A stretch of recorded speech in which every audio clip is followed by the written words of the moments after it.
Bismillahirrahmanirrahim. Kita mulai ya. Assalamualaikum warahmatullahi wabarakatuh. Waalaikumsalam Waalaikumsalam warahmatullahi wabarakatuh. Sehat semua hari ini anak-anak? Sehat ya? Ada yang masih di perjalanan kayaknya. Siapa itu tadi? Amare. Iya, masih di perjalanan ya, Mbak ya. Hati-hati Iya, semoga lancar. Mister. Iya, enggak apa-apa. Hati-hati ya. Maaf, Mister. Enggak apa-apa, enggak Makasih, apa-apa, santai Mister. aja. Ya. Baik, masih ada beberapa yang videonya belum aktif, minta tolong diaktifkan. Oke. Baik, hari ini kita insya Allah masih melanjutkan materi yang kemarin ya, tapi sebelum saya lanjutkan, apakah dari penugasan pertemuan kemarin ada yang ditanyakan?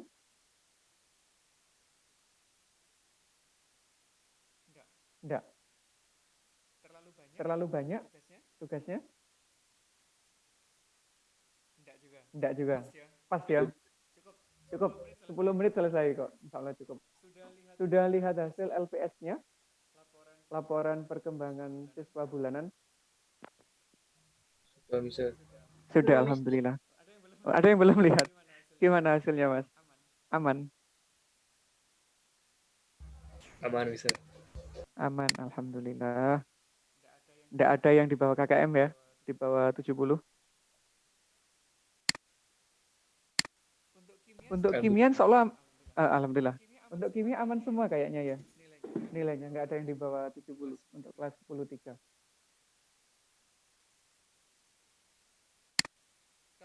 Kalau nggak ada pertanyaan, hari ini kita lanjutkan.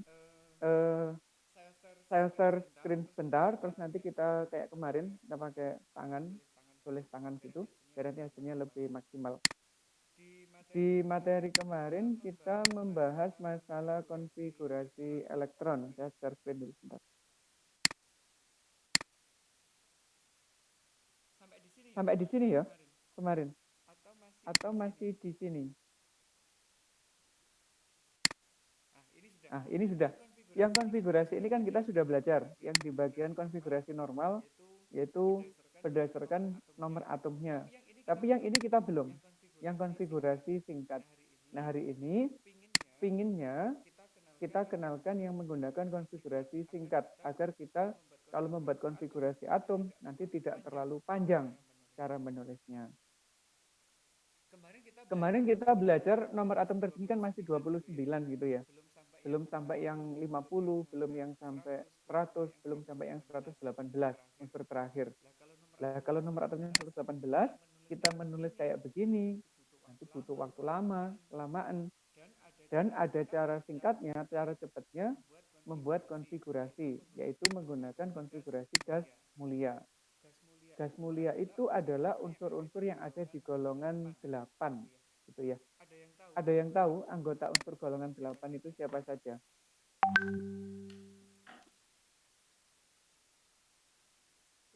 Unsur golongan 8A atau dikenal sebagai gas mulia, itu terdiri dari helium, neon, argon, kripton, xenon, dan radon.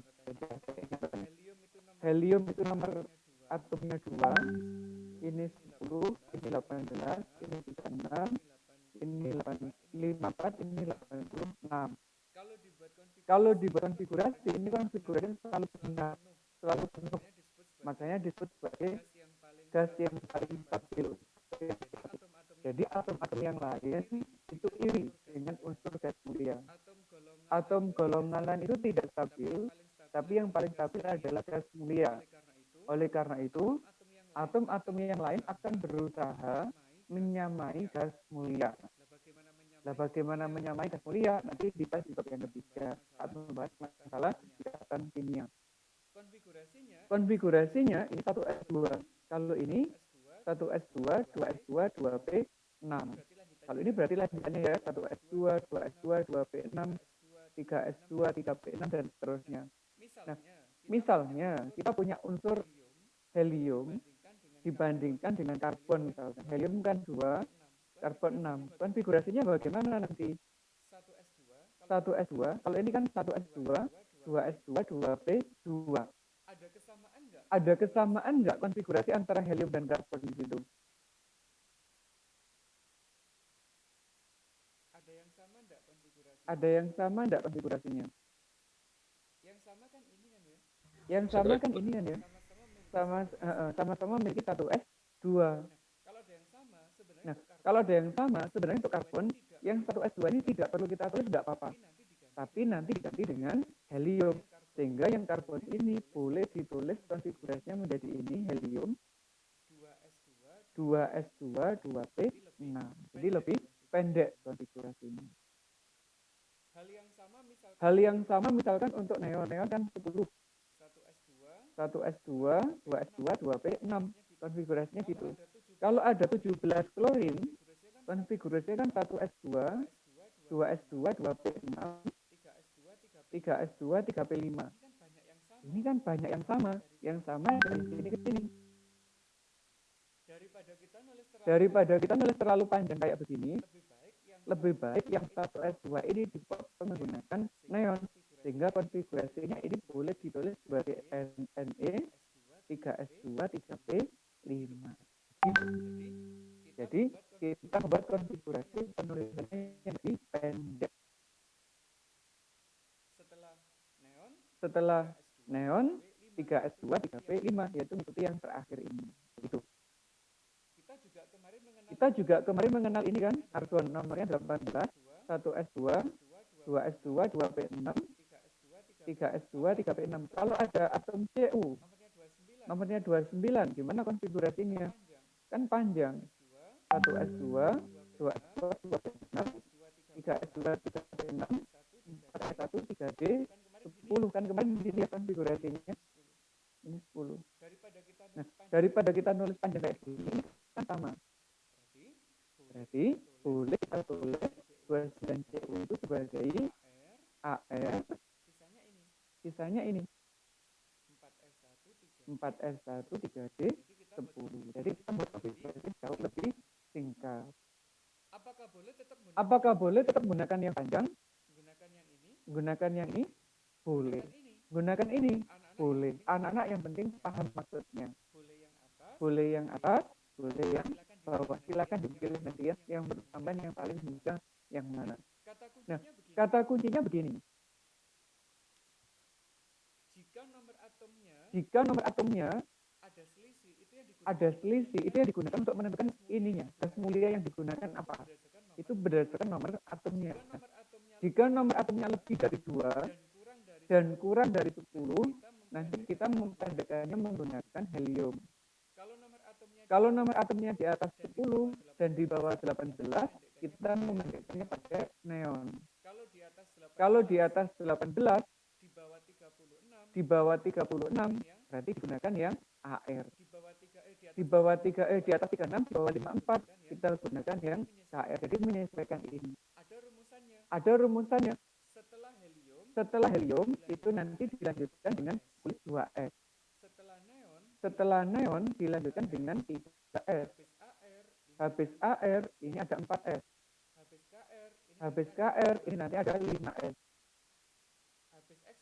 Habis XE, nanti di sini ada 6S. Itu kata kuncinya. Habis RN, habis radon, berarti nanti 7S. Konfigurasinya dimulainya di situ. Habis 2S kan 2P, 3S, 3P, habis 4S, 3D, dan seterusnya. Ngikutinya gitu. Kan butuh hafalan, ya kayak begini kan nggak enak. Yang nggak perlu hafalan itu yang panjang. Jadi anak boleh menggunakan konfigurasi yang normal atau konfigurasi yang dipendekkan. Silakan dipilih salah. Oke, ada pertanyaan? Sampai di sini dulu. Mister, Ya, itu harus golongannya harus sama atau enggak? Kalau golongan digabungin. yang ininya dah. Iya. Kalau ini harus menggunakan gas mulia karena dianggap untuk yang paling stabil, yaitu pembandingnya harus gas mulia. Selain gas mulia tidak boleh untuk ini. Ya, untuk memperpendek. Oh, iya. Oke. Ada pertanyaan lagi? Mister, Ya, Itu yang golongan apa itu Mister? Yang barusan ini? gas mulia. Gas Oh iya mulia. iya. Kenapa? Itu ya Mister ya, agak dekatkan sedikit ke yang di lingkar itu loh Mister, yang di atas. Oh, yang ini. Oh iya iya. Oh, yang Nah, ini. ya ya yang ini Mister. Sebentar Mister. Iya, sudah. Yang ditanyakan apa ini, Mas? Ya, sudah. Yang ditanyakan Sudah apa? Mister. Oh, cuma nulis ininya gitu sampean. Oh, Sudah, cuma terima nulisnya kasih. kita sampean. Oke, Ya oke. saya ASS Mister. Ya, ya. Gak ada masalah ya? Insya Allah ini mudah. Gak ada masalah ya. Di sini itu Insya Allah ini mudah. Materi di sini itu mudah sekali sampai ini. Karena membuat konfigurasi model panjang dan model pendek. Nah, Nah, jadi pertanyaan, untuk apa konfigurasi elektron ini? Fungsinya untuk apa? Nah, gitu ya. Kalau untuk anak kelas 10, kegunaan dari konfigurasi tersebut itu ada dua. Apa aja? Yang pertama, tak tulisnya ya. Konfigurasi elektron itu fungsinya ada dua.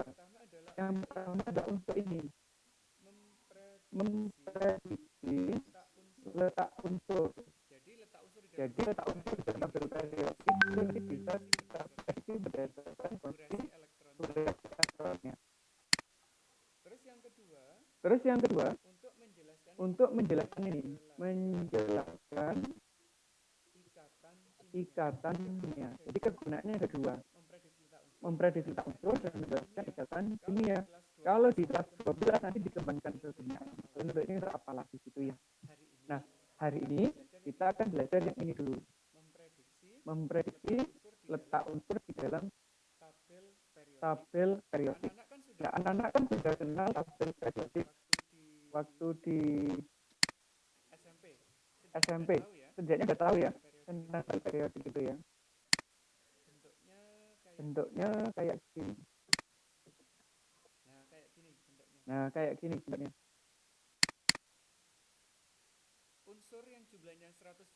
Unsur yang jumlahnya 118 itu dikelompokkan di dalam tabel periodik. Ada yang disusun secara vertikal, ada yang secara horizontal.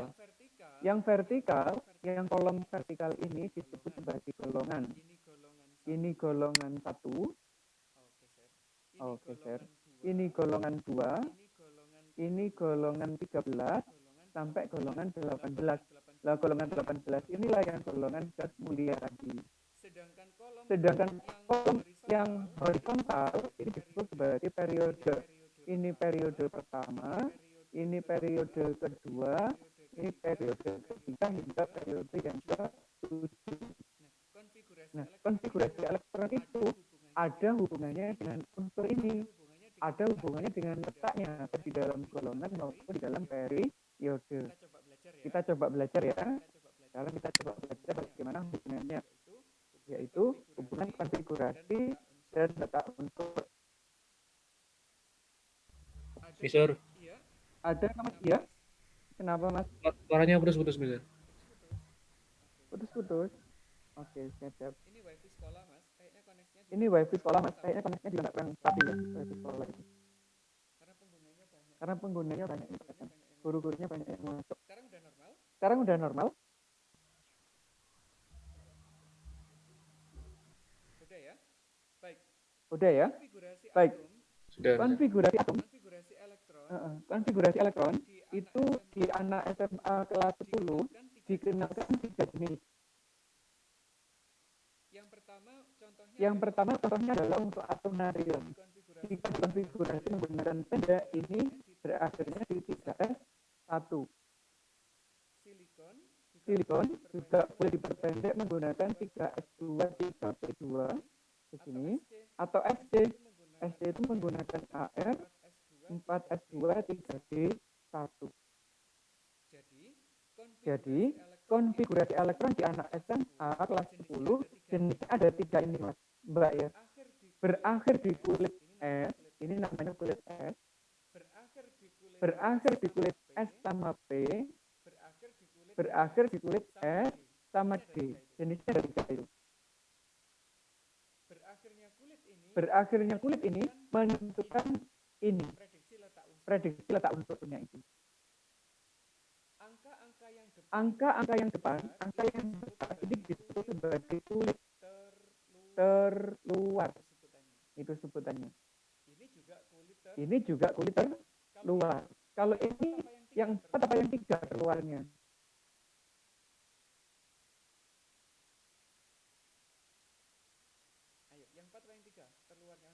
Ayo, yang 4 apa yang 3 terluarnya untuk SD sebelumnya?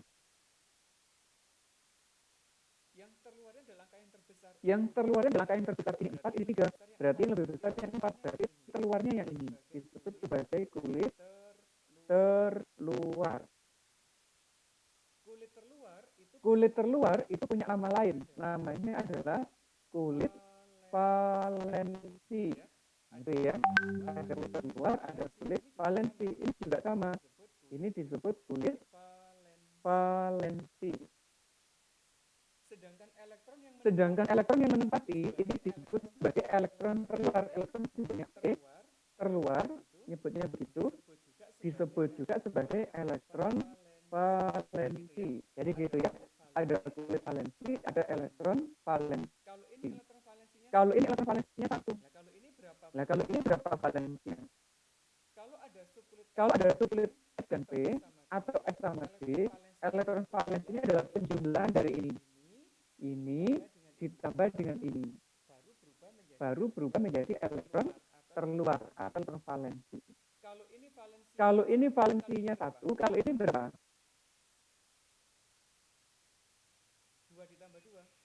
2 ditambah 2. 4. Berarti elektron valensinya 4. Nah, betul gitu. Jadi ada elektron valensi, ada kulit valensi. Yang S ini langsung. Kalau ini dijumlah S sama P. Kalau yang ini bagaimana? Ini sama. Ini dijumlah dulu. Baru disebut sebagai elektron terluar atau elektron valensi. Paham ya? Sampai ini paham ya? Paham, Ustaz. Alhamdulillah. Nah, kegunaannya apa dua hal ini? Kulit valensi itu menentukan periode. Nah, gitu. Menentukan periode. Sedangkan elektron valensi itu menentukan golongan. Gitu. Menentukan periode dan menentukan golongan di dalam tabel periodik. Berarti untuk natrium ini kita bisa menentukan ada di golongan berapa natrium itu, ada di periode berapa natrium itu, bisa kita prediksi. Periode berapa, golongan berapa. Periodenya dari kulit. Kulit tertingginya berapa tadi? 3 ya. Berarti untuk natrium itu ada di periode 3. Dari kulit terluarnya ini. Sedangkan golongannya golongan berapa? Golongannya dari valensi. Valensinya 1. Berarti dia masuk golongan 1. Atau ditulis sebagai golongan 1A. Kenapa 1A?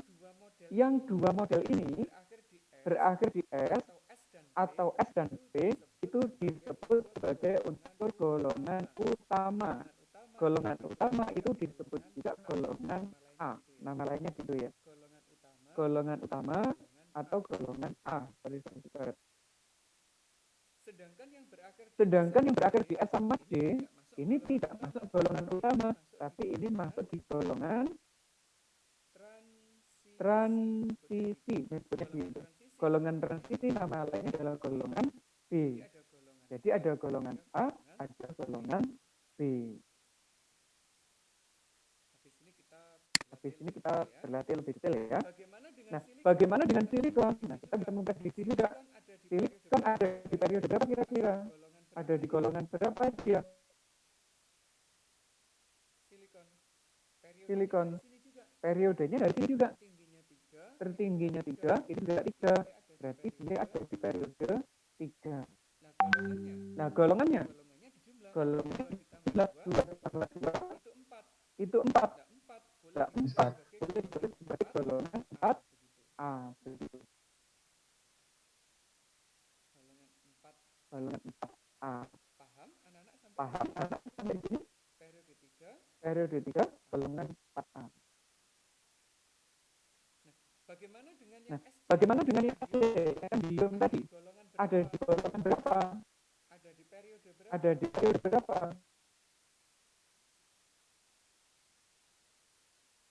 Golongannya Golongannya sama ini. dijumlah dari ini.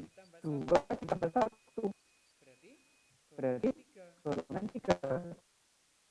karena dia masuk di golongan Karena dia masuk di golongan transisi, berarti kodenya berarti kodenya adalah menjadi 3B, bukan menjadi 3A lagi. Akhirnya yang golongan B, berakhirnya sama D. kalau berakhir di S Kalau berada di S dan P atau S berarti golongan A, kalau S sama D berarti golongan gitu D. lihat. Itu lihat. Apa ya? Periodenya berapa? Periodenya berapa? Periodenya ini. Tingginya. Kulit tertingginya. Berarti dia ada di periode. Berarti dia ada di periode 4. Itu cara lihatnya. Itu cara lihatnya. Ada golongan, ada periode. Untuk meyakinkan, membuktikan, kita lihat tabel periodiknya. Kita buka tabel periodik.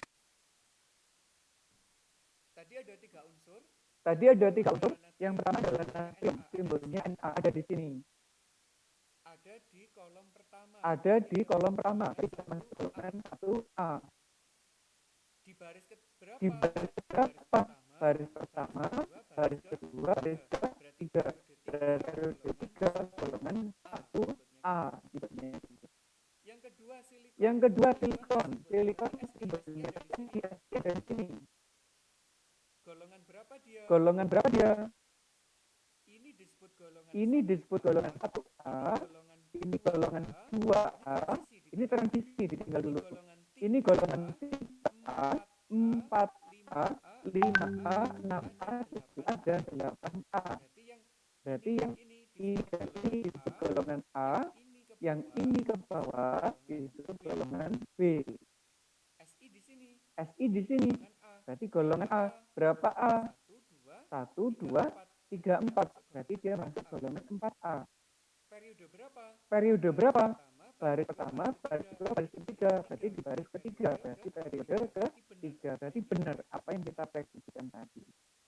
Bagaimana dengan skandium? Bagaimana dengan skandium? Skandium Skandium tadi dimasukkan ke dalam golongan 3B periode 4. Golongan transisi berarti ya. Transisi itu yang bawah. Kalau golongan transisi dimulai dari ini. Dari golongan 3. 3B, 4B, 5B, 6B, 7B, ini 8B, 8B, 8B, ini 1B, ini 2B.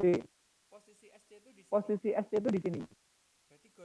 Berarti golongan 3B di baris ke 1, 2, 3, 4. Berarti di periode 4. Berarti sesuai dengan yang kita prediksikan tadi. Nah, detailnya tentang ini dipelajari di bab sistem periodik. Setelah ini ya, sabar. Kalau pertemuan selanjutnya kita bahas masalah sistem periodik. Sampai ini dulu ada pertanyaan enggak? Bagaimana cara memprediksinya? Sebelum kita berlatih 1 atau 2 soal.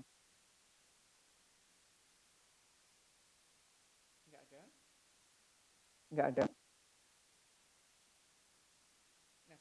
kesimpulannya nanti gini. Nah, kesimpulannya nanti gini. A, gitu ya. Untuk golongan A, gitu ya. Elektron valensi. Ada jumlah elektron valensi, ada golongan. Jika elektron valensinya 1, dia masuk golongan 1A atau golongan 1. Boleh nyebutnya begitu. Jika valensinya 2, dia masuk golongan 2A atau golongan 2. Jika valensinya 3, dia masuk golongan 3A atau masuk golongan 13. Soalnya boleh 3A, boleh 13. Yang ini digunakan mengikuti aturan yang ada di Amerika. Kalau ini mengikuti aturan yang berlaku seluruh dunia internasional, pakai aturan IUPAC namanya ya. Jadi anak-anak boleh menggunakan ini, boleh menggunakan ini. Jika valensinya 4, dia masuk golongan 4A atau golongan 14. Jika 5, dia masuk 5A atau golongan 15. Jika 6, berarti dia masuk golongan 6A atau 16. Jika 7, dia masuk golongan 7A atau 17. Jika jumlahnya 8, dia masuk golongan 8A atau golongan 18. Ada sebutan khususnya. Ada sebutan khususnya nanti ya golongan-golongan ini. Nanti di bab yang struktur tabel periodik aja kita detailkan. Sedangkan yang golongan B ini hati-hati, yang golongan B ada perbedaan. Jika elektron valensinya 1, dia masuk golongan 1B. 1B itu sama dengan golongan 11. Jika valensinya valensi 1 itu tidak ada. Yang ada itu mulai dari valensi 11. Ada juga yang valensinya 12. Ini masuk di golongan 2B atau golongan 12. Baru ada valensi 3, 4, 5, 6, 7, 8, 9, 10. Yang ini masuk golongan 3B atau golongan 3.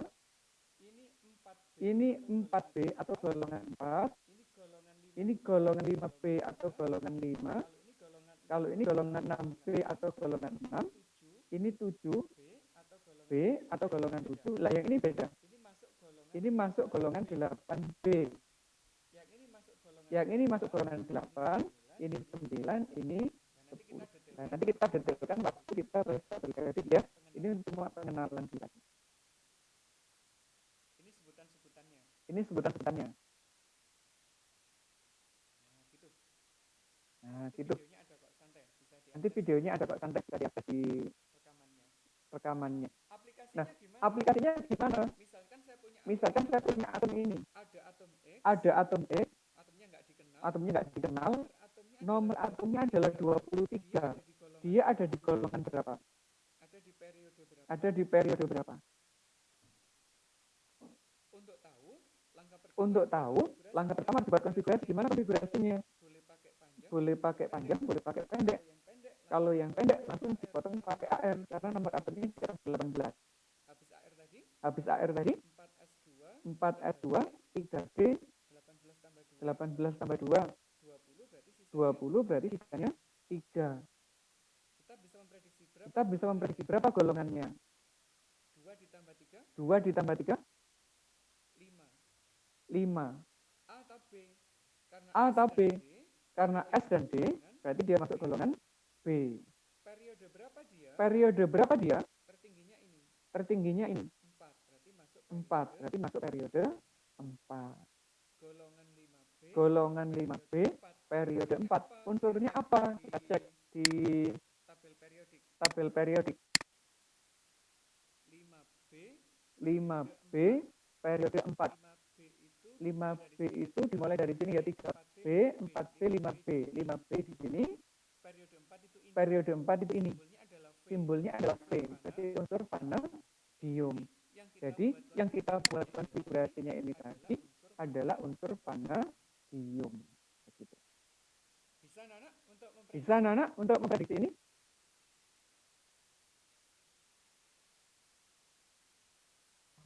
Insya Allah bisa.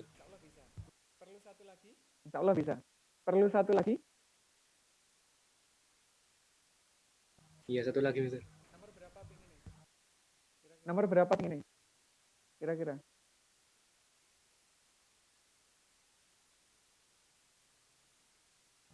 Bebas, Mister. Mister. Kenapa? Nomor berapa? Bebas. Terputus mas, maaf. Diulangi mas, tolong diulangi. Nomor berapa? Nomornya bebas, Mister. Bebas, terserah saya. Misalkan 30, enggak 30 jangan dulu. 27 wes.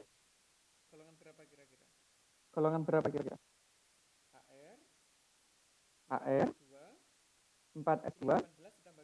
Ini 18 tambah 2 masih 20 ya. Jadi kurang 7. Masuk 3D 7. Nah, golongan berapa? 2 ditambah 7.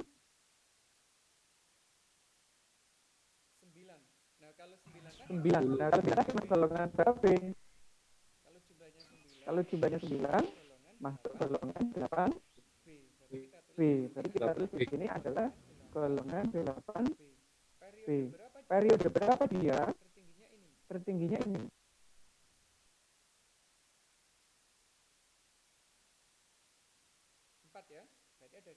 4 ya. Berarti ada di periode Gampang sekali. 4. Nah, gampang sekali. Ngeceknya Kita gunakan tabel periodik. Coba kita cek di tabel periodik. golongan 8B itu Golongan 8B itu ada di sini.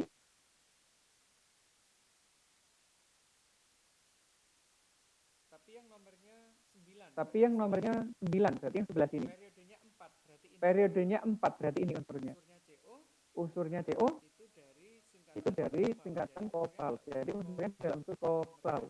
Nomornya 27. gitu. Nah, gitu. Bisa ya? Bisa ya? Prediksi gini ya. Anak-anak prediksi gini ya. Nah, tugasnya ini belum saya upload. Habis ini ya. Habis ini ya. Akan Habis ini saya akan ngajar lagi. Nanti habis ngajar saya upload lagi. Untuk yang khusus pertemuan ke-6 di kelas 10. Sampai tunggu dulu. Sampai kok paling sampai garap sekitar 5 menit atau 10 menit akan selesai tugas yang hari ini. Ada pertanyaan? Ada pertanyaan? Enggak ada? Nggak ada? Cukup ya berarti ya? Tidak, Mister. Cukup ya berarti ya? Ya. Heeh. Cukup ya? Maksudnya biar nggak lama-lama meetingnya. Baik, Mas, kalau ini nggak biar ada nggak lama-lama pertanyaan, meetingnya. pertemuan hari ini Baik, kalau nggak ada pertanyaan, insya Allah pertemuan hari ini tugasnya cukup. mohon ditunggu. Untuk tugasnya mohon ditunggu Tetap jaga karena belum kesehatan saya ya. upload. Terima kasih. Assalamualaikum. Tetap jaga kesehatannya. Terima kasih.